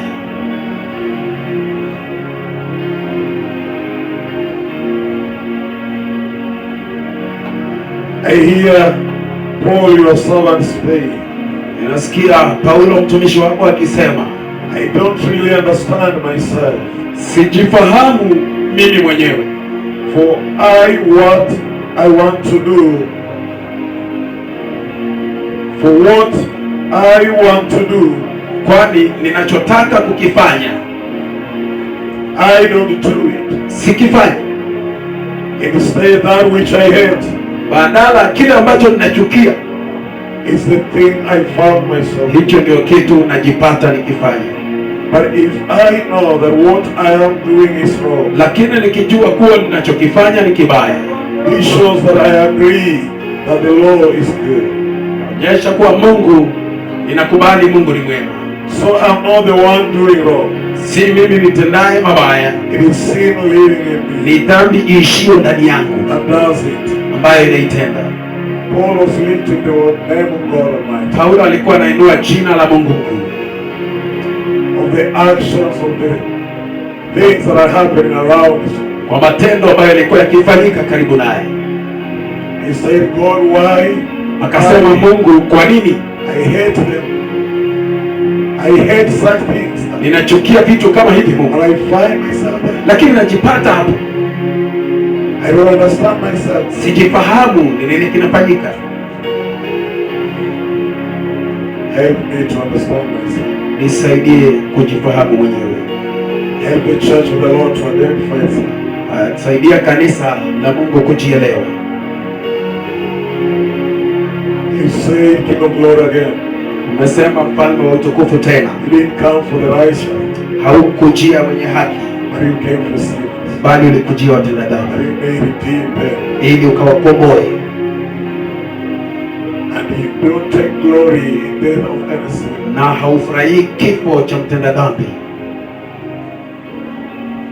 Heavenly Father, Baba wa mbinguni, blessed be your word. neno lako libarikiwe. Blessed be the instrument of the word your servant you have used. Barikiwe chombo cha neno mtumishi wako ambaye umetumia. Blessed be our hearts. Barikiwe mioyo yetu We will hear with the trembling ambayo itasikia kwa kutetemeka and act by turning away from any evil. na kutenda kwa kugeuka kutoka kwa uovu, To the glory and the honor of God. kwa heshima na utukufu wa Mungu. We shall dwell in the house of God Nasi tutakaa nyumbani pa Mungu all the days of our life. siku zote za maisha yetu. In the name of God the Father, Kwa jina la Mungu Baba, God the Son, Mungu Mwana God the Holy na Spirit. Mungu Roho Mtakatifu. The people of the Lord say, Watu wa Mungu waseme amina. Amen. Amen.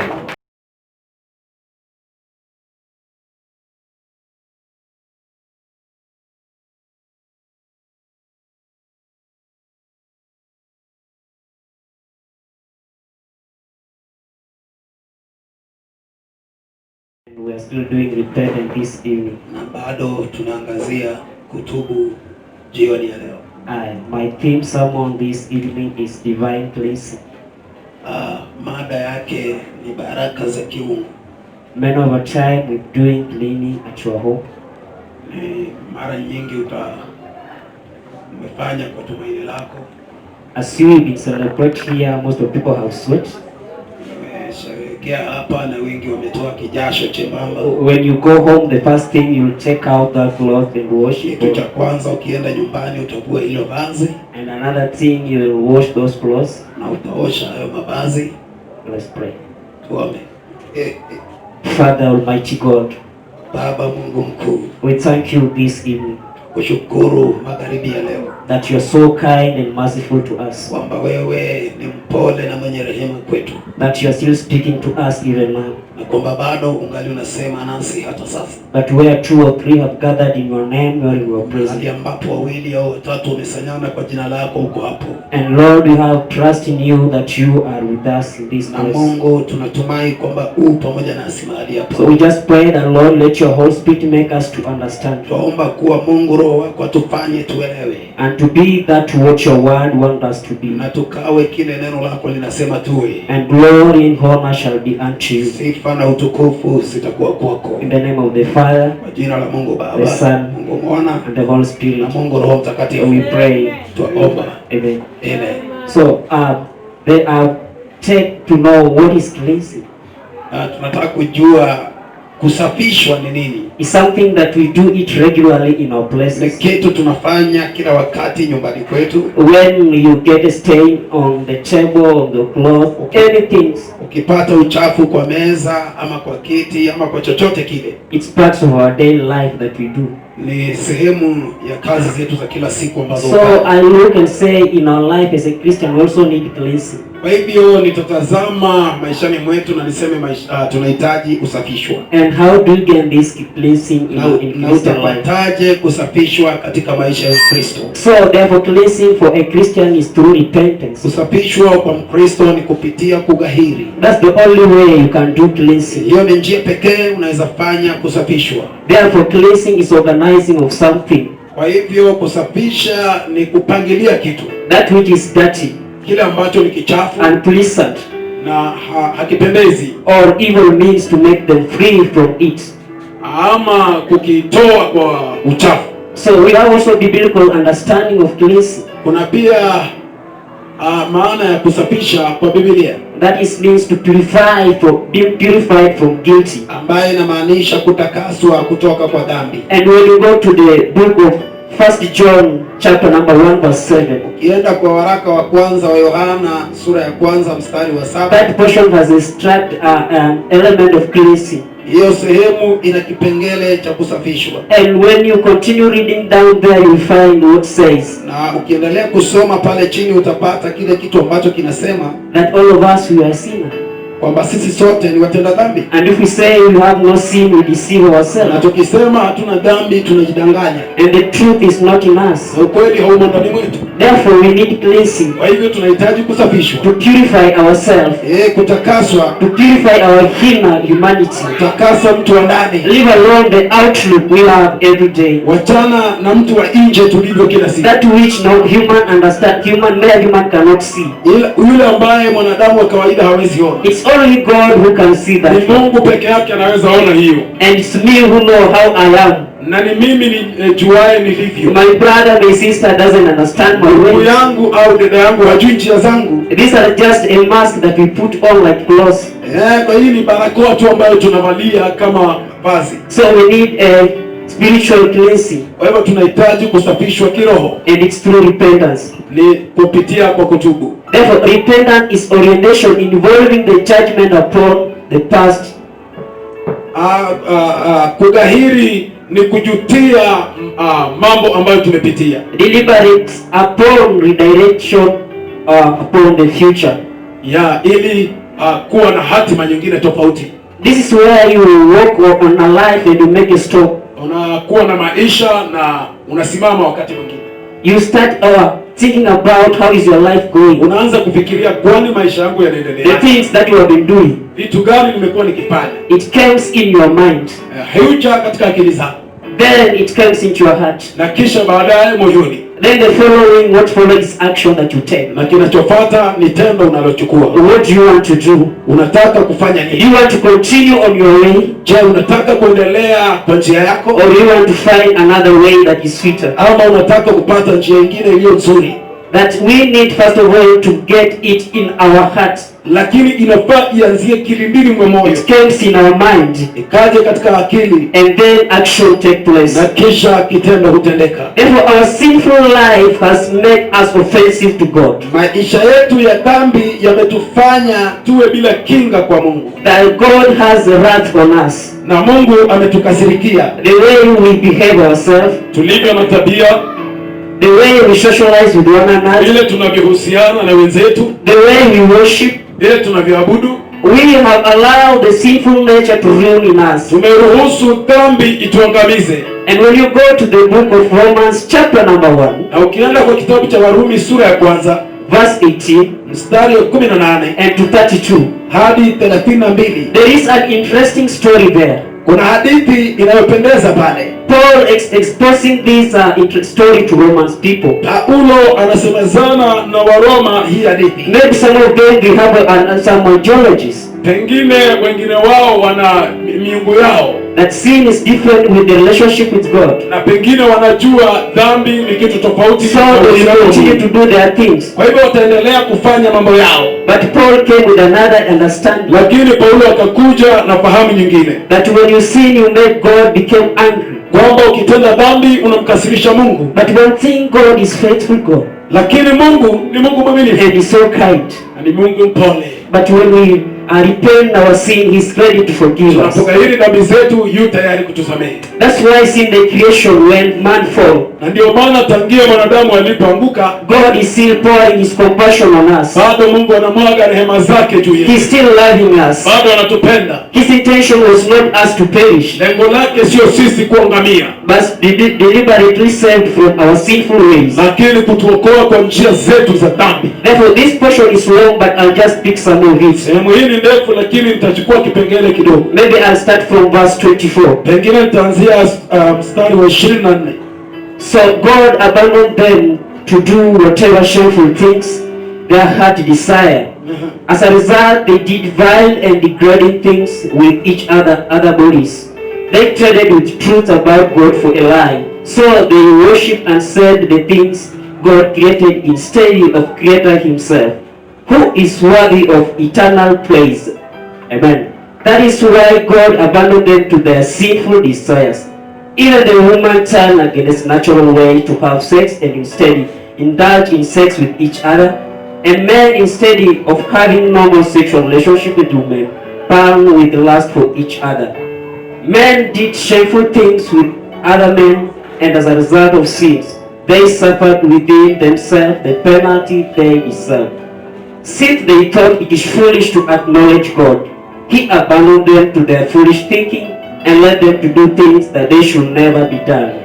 Their lives became full of every kind of wickedness, sin, greedy, hate, envy, murder, quarreling, deception, malicious behavior, and boastful. They invent new ways of sinning, and they disobey their parents. They refuse to understand, break their promises, are heartless and having no mercy. They know God's justice requires that those who do these things deserve to die. Yet they do them anyway. Worse yet, they encourage each other to do them too. Kwa ajili ya hayo Mungu aliwaacha katika tamaa za mioyo yao wafuate uchafu, hata wakavunjiana heshima miili yao, kwa maana walibadili kweli ya Mungu kuwa uongo, wakakisujudia kiumbe na kukiabudu badala ya Muumba anayehimidiwa milele. Amina. Hivyo Mungu aliwaacha wafuate tamaa zao za aibu, hata wanawake wakabadili matumizi ya asili ya matumizi yasiyo ya asili. Wanaume nao vivyo hivyo waliacha matumizi ya mke ya asili, wakawakiana tamaa, wakapata nafsini mwao malipo ya upotevu wao yaliyo haki yao. Na kama walivyokataa kuwa na Mungu katika fahamu zao, Mungu aliwaacha wafuate akili zao zisizofaa, wayafanye yasiyowapasa. Wamejawa na ufahamu wa kila namna, uovu na tamaa na ubaya. Wamejawa na husuda na uuaji na fitina na hadaa, watu wa nia mbaya, wenye kusengenya, wenye kusingizia, wenye kumchukia Mungu, wenye jeuri, wenye kutakabari, wenye majivuno, wenye kutunga mabaya, wasiowatii wazazi wao, wasio na ufahamu, wenye kuvunja maagano, wasiopenda jamaa zao, wasio na rehema, wasiopenda jamaa zao, wasio na rehema, ambao wakijua sana hukumu ya haki ya Mungu, ya kwamba wayatendayo hayo wamestahili mauti, wanatenda hayo, wala si hivyo tu, bali wanakubaliana nao watendayo. Praise the living God. Amen. You see, these are the results of sin. Unaona, haya ni matokeo ya dhambi. That when we move in sinful nature, these are things that are in us. Kwamba tukienenda katika tamaa za dhambi, basi haya mambo yatakuwa ndani mwetu. And these things not far away from the community you are living. Na vitu hivi haviko mbali na jamii ambayo unaishi ndani. These things are not far away from our homes. Mambo haya hayako mbali na maboma yetu. These things are not far away from church we came day by day. Mambo haya hayako mbali na kanisa ambayo They now reveal themselves outwardly. Mambo haya hujifunua nje. They now be seen. Huonekana. We don't have social moral with one another. Hatuna tabia njema za kijamii na wenzetu. Instead we've been filled with greed. Hali tumejawa na tamaa. Hate is what controlling us. Chuki ndio inatuelekeza. Envy is what moving us. Majivuno ndio inatuelekeza. Murder is what controlling us. Uwaji ndio unatuelekeza. We kill by our mouths. Tunaua kwa midomo yetu. What we speak to one another. Tunachosonezana na wenzetu. What we say to our friends. Kile tunaambia wenzetu. That's we are killing. Kwa hiyo tunaua. Quarreling is there day by day. Kugombana iko kila It's a siku contemporary world we are living. katika dunia tunayoishi. These things are now ruling Mambo haya yanatawala because God has led them to and has abandoned His love. kwa sababu Mungu amewaachilia. God is so tired of this. Mungu amechoka nayo, Instead, we are moving on our own behavior. na tunaenda tu kwa tabia zetu sisi. We lack the Holy Spirit in us, Tumekosa Roho Mtakatifu that which reveal things that are hidden. afunuaye mambo yaliyopichika, Instead, the sin is ruling. na badala ya Roho Mtakatifu dhambi inatawala. Another thing, we have Mr. and Mrs. Proud. Wengine tuna bii na boa kiburi, They rule. wanatawala. So, what is the image of the church? Sasa umbile la kanisa ni What is the image of a true believer? umbile la muumini wa That kweli, which is called a Christian, yule ambaye anaitwa Mkristo, that who was baptized in the name of Christ. aliyebatizwa kwa jina la Kristo, That when we are baptized, all has gone and the new has come. kwamba alipobatizwa ya kale yalipita, mapya yakaja. But because of our disobedience Lakini and kwa sababu ya ignorance, kutotii kwetu na kupuuza, these things are fruitless in our life. mambo haya yametawala maishani mwetu. Therefore, we need repentance to clear all these messes. Hivyo basi tunahitaji kutubu kutoka kwa hii shida And zote, repentance is an individual act. na kutubu ni mtu binafsi. My father will not repent for me. Baba yangu hatatubu kwa niaba My yangu, mom will not repent for me. mama yangu hatatubu kwa niaba Because yangu, my action is my action. kwa sababu vitendo vyangu ni vyangu. That which I've done will follow me. Vile ambavyo nimetenda vitanifuata, That which I've done is not haunt me day by vile day. ambavyo nilifanya vitaniwinda kila siku, That which I've learned led me to ways that are not unworthy. vile ambavyo nimejifunza vitanielekeza kwa njia zisizostahili. So one day in the book of Ezekiel, Kwa hivyo siku moja kwa kitabu cha Ezekieli, God spoke to Ezekiel. Mungu akasema na Ezekieli, Because sin has been ruling all kwa over. sababu dhambi imekuwa ikitawala kila And mahali. he said in Ezekiel chapter 18 verse number 30 to 32, Ezekieli sura ya 18 30 hadi 32. this word Lord gave to Ezekiel the word. Mungu akampatia Ezekieli neno hili. Therefore I will judge each of you, all people of Israel, according to your action, said the sovereign Lord. Repent and turn from your sin. Don't let them destroy you. Put all your rebellion behind you and find yourself a new heart and a new spirit. For why should you die, O people of Israel? I don't want you to die, says the sovereign Lord. Turn back and live.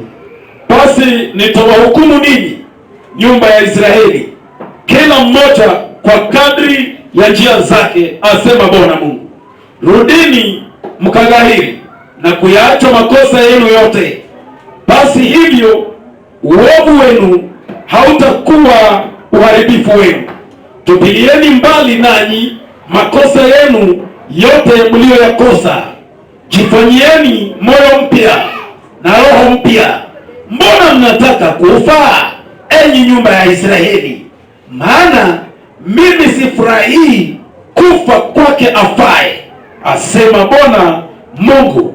Basi gahirini mukaishi. Praise God. Amen. God is not happy when we are in sin. Mungu hafurahii wakati tuko kwenye dhambi, That's why God loved the world. na ndio maana Mungu alipenda ulimwengu And He had to send His precious Son, akatuma mwanawe wa pekee, that which came and take away all the pardons we've done, aliyekuja kuchukua dhambi zote tulizotenda, so that we may be set free. ili tukawekwe huru, And we set free indeed. na huru kabisa. That is the desire of God. Hiyo ndio tamanio la Mungu. But we have not looked at this desire of God and His love. Lakini sisi hatujaangalia hii tamanio la Mungu. This knowledge and the grace has departed from us. Fahamu hii na neema imetuondoka. But blessed is you who is here this Lakini evening. amebarikiwa aliye hapa Who is jioni, listening, and God is has a grace today.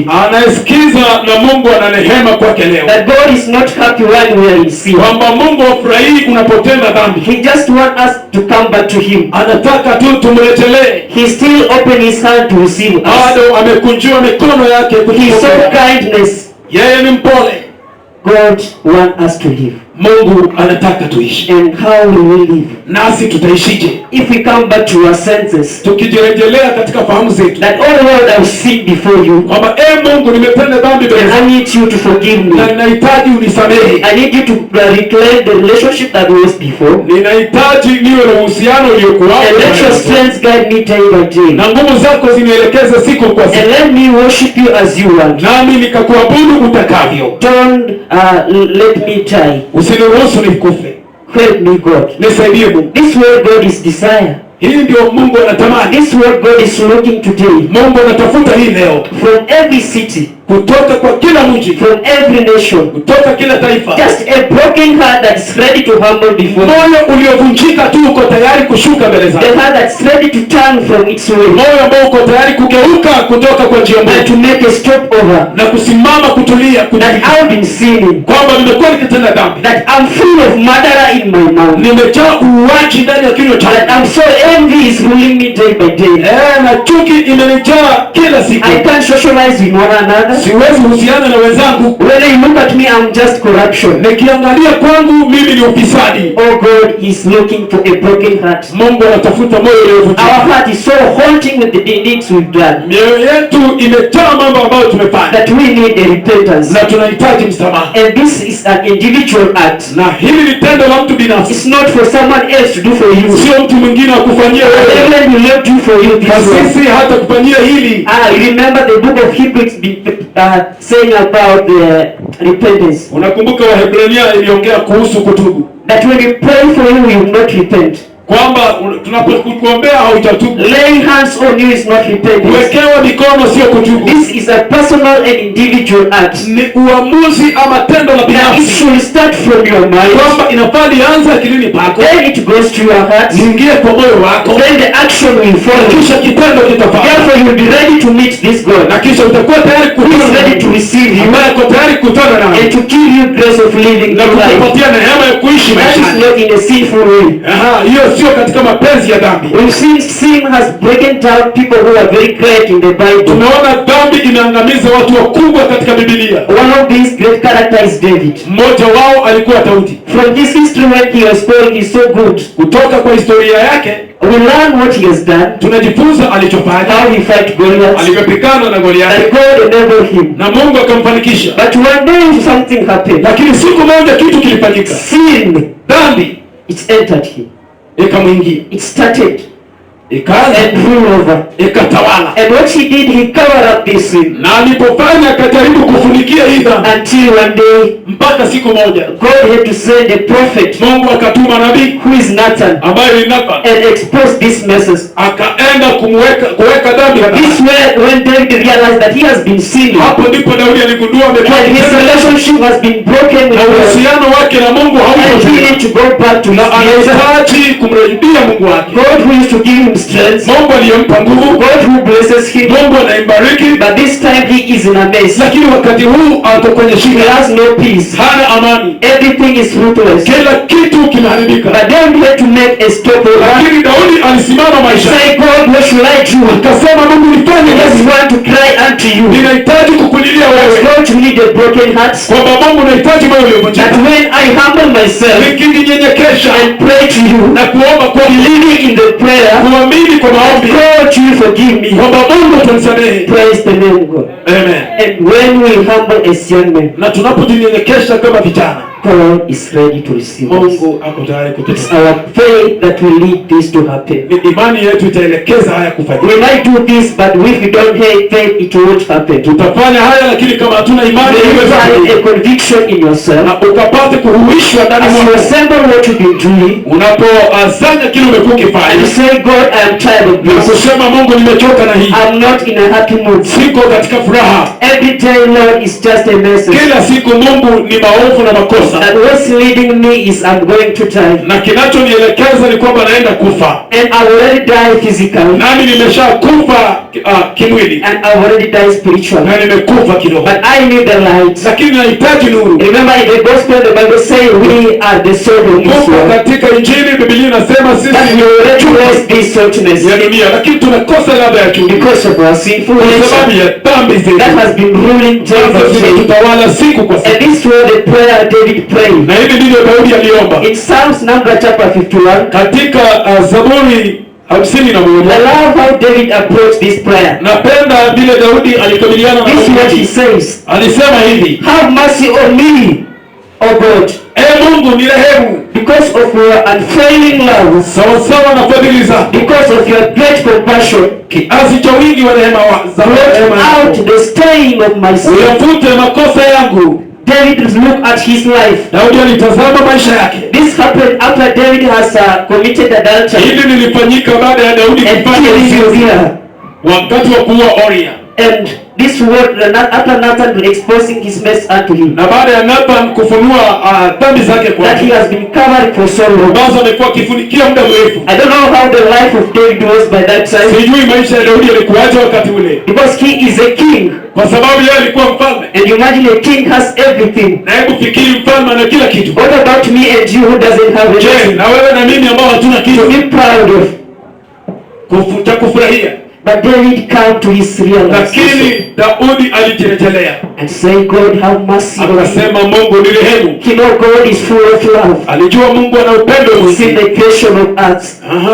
Ana fadhili nyingi, God is so compassionate to us na Mungu ni mwenye rehema that when we kwetu, confess our sins, kwamba let him tunapokiri dhambi zetu to yote let them out. kuziondoa. And the next verse, this word say, wash me, clean from my guilty, Na mstari wa pili anasema, unioshe kabisa na uovu wangu, unitakase dhambi zangu. purify me from my sin. Unitakase kwa dhambi zangu.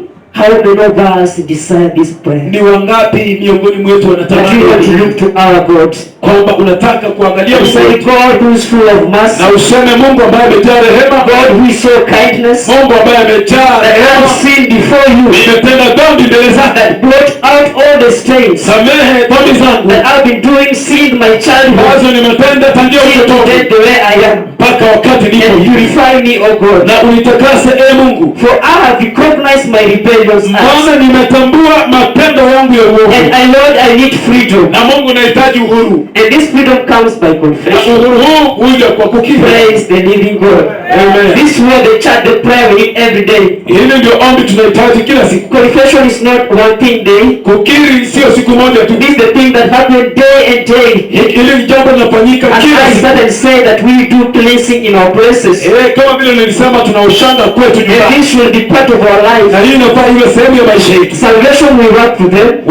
Wokovu tunaifanyia It's kazi, not a one day thing. sio kitu ya siku moja. Therefore, repentance is everything that we do. Hivyo basi kutubu ni kila siku pia, Because every time we move in our carnal body, maana kila wakati tunatembea kwa mwili huu, therefore we need to have this act of repenting day by day. tunahitaji kuwa na tendo la kutubu kila Allow the siku, Holy Spirit of God to move in us, kuruhusu Roho Mtakatifu afanye kazi ndani to yetu, give us the sign of what we want to do, atupatie ubambaluzi la kufanya, so that we live to please Him and ili worship Him tukaishi kumfurahisha na kumwabudu in truth and spirit. katika roho na kweli. For I was born a sinner. Alizaliwa mtenda dhambi. This day we continue to pray to God. Huyu Daudi anaendelea kuomba, From the moment my mother conceived me, anasema tangia mama yangu aliponihimili. and we need to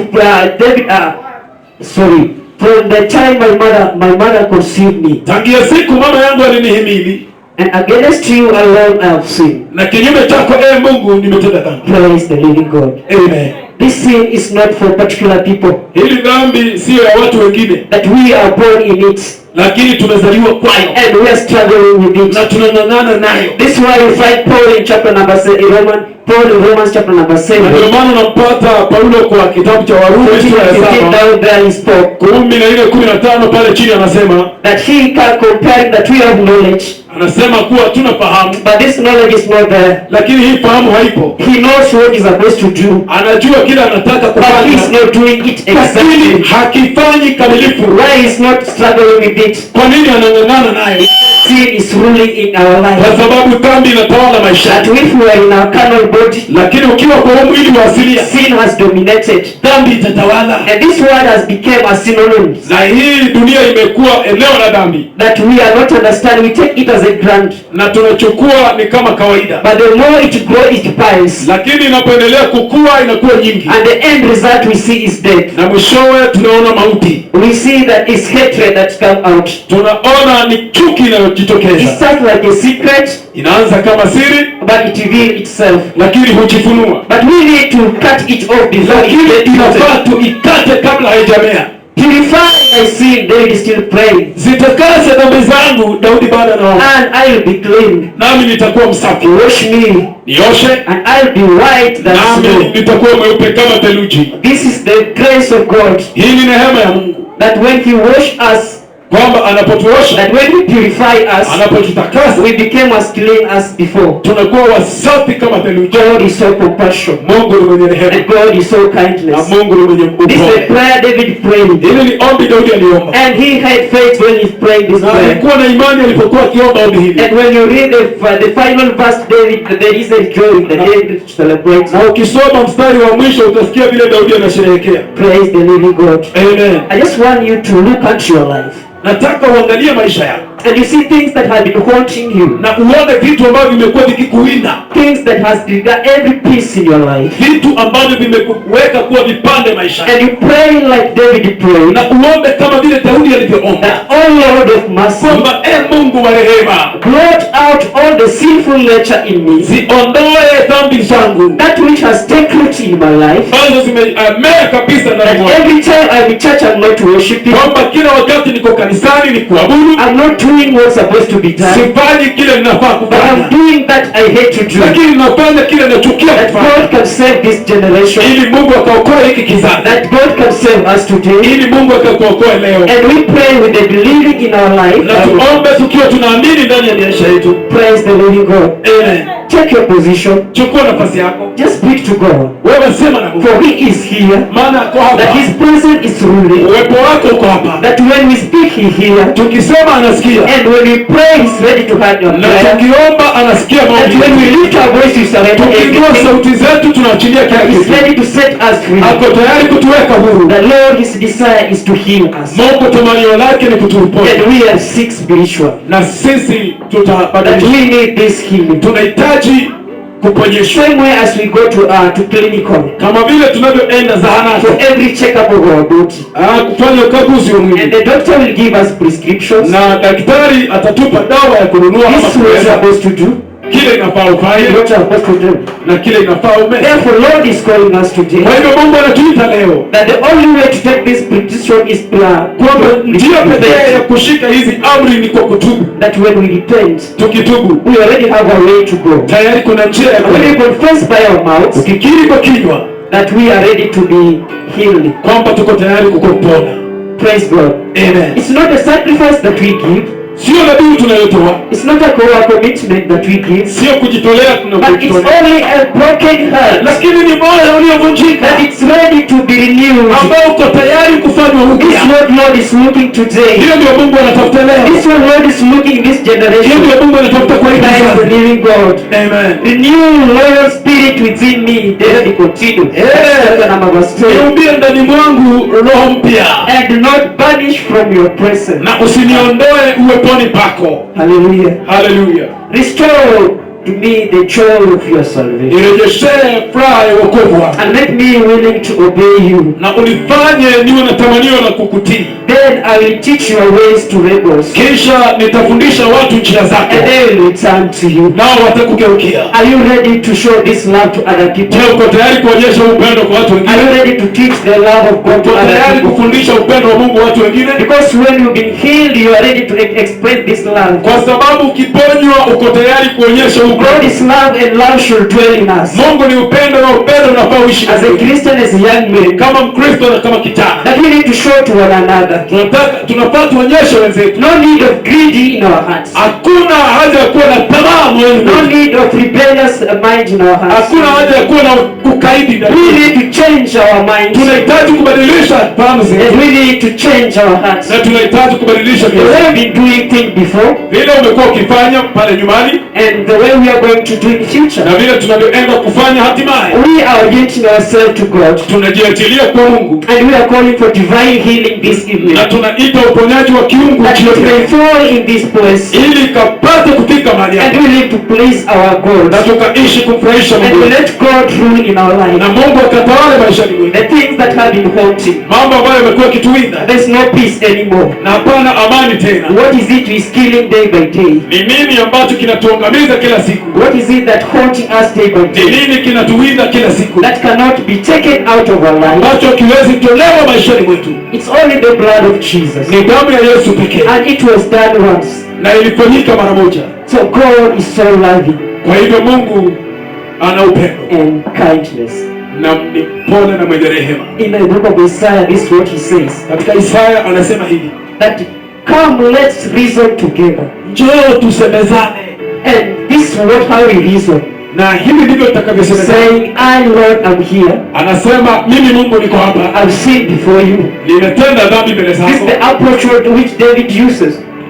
Daudi anatumia mwelekeo huo. That, oh Lord of mercy, Mungu wa rehema, that Lord I've sinned before you. Mungu nimetenda dhambi mbele zako. Just forgive me. Bwana nisamehe. I want to get free. Nataka nipate uhuru. I am in a mess. Niko katika shida. Nothing is working out. Hakuna kitu kinafanyika. Life is so hard. Maisha ni magumu. But God, I want peace. Lakini Mungu anahitaji And amani. peace comes by confession. Lakini hii amani inakuja kwa kukiri. That as young men when we confess, Kama vijana tunapokiri, we are already receiving this peace. tunapokea hii As amani. a church when we confess, Kama kanisa we are tukikiri, receiving this peace. tunapokea hii amani. As family as we confess, Kama jamii we are tunapokea, receiving this peace. tunapokea hii amani. Hallelujah. Hallelujah. As a nation when we confess, Kama taifa we are tukikiri, receiving this peace. tunapokea hii amani. Can we make this conversion? Tunaweza kufanya hii kukiri. It's possible Inawezekana. when we open our minds Tukifungua fahamu zetu and let it flow in our hearts. na turuhusu ingia akilini And the mwetu. next stage we allow action to take Na place. turuhusu kitendo kichukue nafasi And yake. say, God, this is where I am to go. Kusema Mungu, hapa ndipo nilipo. May you lead me day by day, Wewe nielekeze kila siku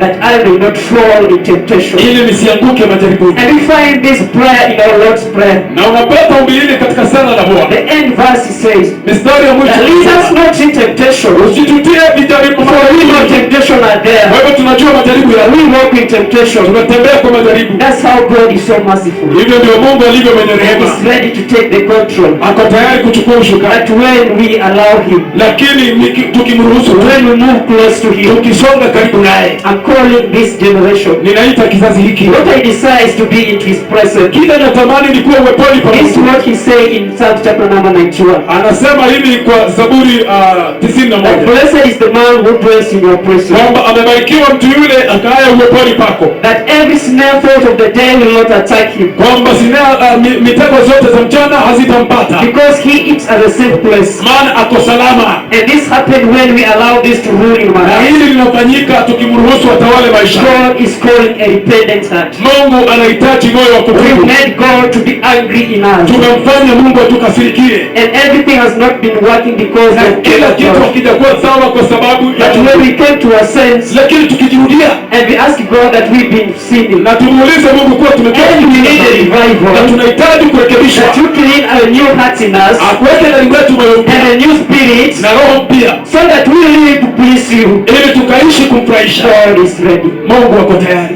Where is those souls Mioyo hiyo iko wapi? which will say Ambaye itasema that God, I am a sinner kwamba Mungu mimi and mtendakazi I need to be na forgiven. ninahitaji Where kusamehewa. is that sister Huyo dada kwa who will stand ambaye atasema not to see any shameful bila and kuaibika to say, God, I've sinned na before you. kusema Mungu nimekutenda I have dhambi, been moving this way nimekuwa nikitenda nilitembea I hivi, want to change lakini today. nataka That nibadilishe this is leo. what I've been doing. Nimekuwa nikifanya And hivi, I need the grace of lakini God. nahitaji neema ya And this Mungu. thing is to reveal to us, Na hili inafunuliwa kweli, me and you, we sitting here, mimi na wewe ambaye that tumeketi hapa, God is so kind. kwamba Mungu ni mwenye In rehema. spite of the anger he had on us, Sijalisha hasira aliyokuwa nayo that he kwetu, still wants us. bado anatuhitaji. How precious we are. Sisi ni wazuri That kiasi God so loved us kwamba much. Mungu alitupenda He does sana, not count on our sin. hahesabu dhambi zetu. Praise the living God. Amen. I just want to stand and to pray. Nataka tusimame ili tuombe. The things that have been haunting us Kuna vitu vimekuwa vikituwinda day by day. kila siku. Just you see corruption. Ukiliona kwanza unaona ufisadi, That when you see me, you just see here envy. ukiliona unaona mtu ambaye There's no anachukiza love with God. bila hamna upendo, Just being disconnected.